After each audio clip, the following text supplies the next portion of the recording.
Hello everyone, welcome to lucky education. और आज हम जो टॉपिक डिस्कस करेंगे वो है reforms of UN after cold war. मतलब यूनाइटेड नेशंस में रिफॉर्म की बात करेंगे, स्पेशली कोल्ड वॉर के बाद। आप सबको पता है कोल्ड वॉर ख़त्म कब हुआ था। 1991 में कोल्ड वॉर ख़त्म हुआ था और स्टार्ट कब हुआ था, 1945 में स्टार्ट हुआ था। तो 1991 के बाद किन रिफॉर्म्स की बात की जाती है यूनाइटेड नेशंस में, ये टॉपिक जो आपका है चैप्टर नंबर 4 इंटरनेशनल ऑर्गेनाइजेशन में दे रखा है और पॉलिटिकल साइंस क्लास 12 की बुक है ये, कंटेम्प्रेरी वर्ल्ड पॉलिटिक्स। शुरुआत करते हैं reforms of UN after cold war. ठीक है, तो देखो कोई भी ऑर्गेनाइजेशन हो, कोई भी ऑर्गेनाइजेशन, हम यूएन की बात नहीं कर रहे, किसी भी ऑर्गेनाइजेशन की अगर आप बात करें तो रिफॉर्म्स और इम्प्रूवमेंट जो है वो फंडामेंटल है। फंडामेंटल है अगर किसी भी ऑर्गेनाइजेशन को बदलते हुए एनवायरनमेंट के हिसाब से काम करना है। आज मान लो आपने 2024 में कोई ऑर्गेनाइजेशन बनाया है ना, और 2054 मतलब सपोज 30 साल गुजर गए, तो 30 साल बाद आपकी सिचुएशन अलग होंगी। आज सिचुएशन अलग है, तो सिचुएशन के हिसाब से, बदलते हुए एनवायरनमेंट के हिसाब से, बदलते हुए वातावरण के हिसाब से हमें हर ऑर्गेनाइजेशन में बदलाव करने की ज़रूरत होती है, अदरवाइज उस ऑर्गेनाइजेशन का कोई मतलब नहीं रहता है। सिमिलरली यहाँ पर भी बात की जा रही है कि भाई साहब यूएनओ बना था 1945 में, 1991 में आपका कोल्ड वॉर ख़त्म हो गया है ना, पूरे 45 साल हो गए, 45-40 साल हो गए। अब यहाँ पर नीड महसूस की गई कि यार यूनाइटेड नेशंस जो है उसमें रिफॉर्म लाए जाएं, और स्पेशली रिफॉर्म भी दो तरह के रिफॉर्म्स की बात की गई। एक तो ऑर्गेनाइजेशन का जो स्ट्रक्चर है, यूएन का जो स्ट्रक्चर है और प्रोसेस है, उसमें बदलाव किया जाए। दूसरा बात की गई थी कि इसके ज्यूरिडिक्शन में क्या क्या आना चाहिए। ज्यूरिडिक्शन मतलब इसके अधिकार क्षेत्र में क्या क्या आना चाहिए, यूएन क्या कर सकता है क्या नहीं कर सकता है, इस चीज को लेकर भी बदलाव आने चाहिए। तो दो तरह के रिफॉर्म्स की बात की जा रही थी। रिफॉर्म नंबर 1 कि इसके स्ट्रक्चर में बदलाव किया जाए, रिफॉर्म नंबर 2 इसकी ज्यूरिडिक्शन मतलब इसकी पावर्स में भी बदलाव किया जाए। तो दो तरह के रिफॉर्म्स की बात की जाने लगी after cold war. Cold war जब खत्म हो गया तब। तो number 1 reforms of structure and process, इसमें स्पेशली बात की जा रही है कि ये जो यूनाइटेड नेशंस की जो सिक्योरिटी काउंसिल है ना, यूएनएससी, जिसमें 15 मेंबर हैं आज की डेट में, एक तो इसमें बदलाव किया जाए, इसकी फंक्शनिंग में बदलाव किया जाए, जिस तरीके से काम करती है जिसमें सिर्फ 5 परमानेंट मेंबर्स की डोमिनेंस चलती है, इसमें बदलाव करने की जरूरत है।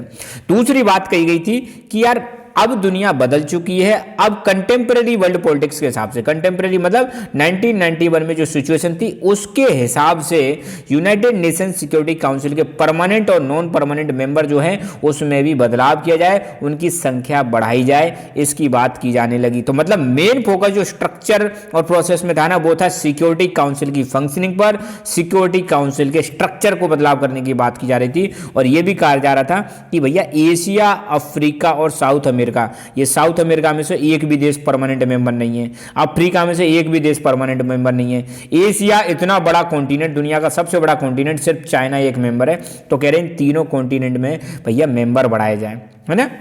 यूएन और वेस्टर्न कंट्रीज चाहते थे कि यूएन के बजटरी जो प्रोसीजर है उसमें भी बदलाव किए जाएं। तो ये मतलब यूएस और वेस्टर्न कंट्रीज ये करें कि यूएन में जो बजट है ना उसमें भी बदलाव किया जाए, कि बजट में ऐसा नहीं कि यूएस ही यूएस पैसा दे, बाकी लोग भी इसमें पैसा दें। दूसरा ज्यूरिडिक्शन की बात की जा रही है कि जो अधिकार क्षेत्र है यूएन का, यूएन कहाँ कहाँ काम कर सकता है, यूएन के अंदर क्या क्या चीज़ें आती हैं, क्या क्या चीज़ें नहीं आती हैं, उसमें भी बदलाव की बात कही जा रही है। तो कुछ कंट्री और एक्सपर्ट तो ये कहते हैं कि यूएन को ना सबसे ज़्यादा जो फोकस करना चाहिए वो करना चाहिए पीस एंड सिक्योरिटी मिशन। जहाँ जहाँ पर मतलब अशांति है, जहाँ जहाँ पर इनस्टेबिलिटी है, वहाँ पर पीस लाई जाए और सिक्योरिटी प्रोवाइड की जाए, एक तो इस पर फोकस करना चाहिए। जबकि कुछ लोग कह रहे हैं नहीं भैया, यूएन को ना सिर्फ अपने आप को डेवलपमेंट और ह्यूमैनिटेरियन वर्क पर ही फोकस करना चाहिए, मतलब health, education, environment, population control, human rights, gender, social issue, इस पर ही फोकस करना चाहिए। तो ये दो तरह के व्यूज हैं, दो तरह की डिमांड की जा रही है। एक कह रहे हैं सिक्योरिटी और पीस पर फोकस करना चाहिए, दूसरे कह रहे हैं डेवलपमेंट और ह्यूमैनिटेरियन। ह्यूमैनिटेरियन का मतलब है मानव सहायता, जहां जहां पर समस्या होती है वहां पर हेल्प करने में यूएन को फोकस करना चाहिए। ठीक है, तो ये 2 पॉइंट आपको लिखने हैं। इसके अलावा कुछ और टॉपिक और रह गया, इसमें थोड़ा सा और दे रखा है कि why reforms of structure and processes now. अब क्यों बात कही जा रही है कि अब इसमें बदलाव किए जाएं, मतलब 1991 में ही क्यों बात की गई थी। देखो सिंपल सी बात है वही कि यूएन बना था 1945 में, just after second world war, है ना, ये वर्ल्ड नहीं है वर्ल्ड वॉर है ना। तो वर्ल्ड वॉर सेकंड के बाद यूएन बना था, और जिस तरीके से बनाया गया था तो ये उस समय की कंडीशंस को शो करता है, 1945 की कंडीशंस को शो करता है। मगर कोल्ड वॉर के बाद सिचुएशन क्या हो गई, बदल गई, इसलिए यहाँ पे बदलाव की बात की जा रही थी।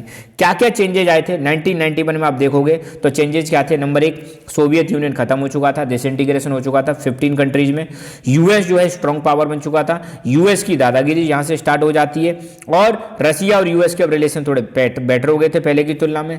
चाइना एक इमर्जिंग कंट्री की तरह निकल के आ रहा था, इंडिया भी एक इमर्जिंग कंट्री की तरह निकल के आ रहा था। एशिया की जो इकोनॉमी है वो भी जबरदस्त तरीके से, अनप्रेसिडेंटेड का मतलब था जबरदस्त तरीके से ग्रो कर रही थी।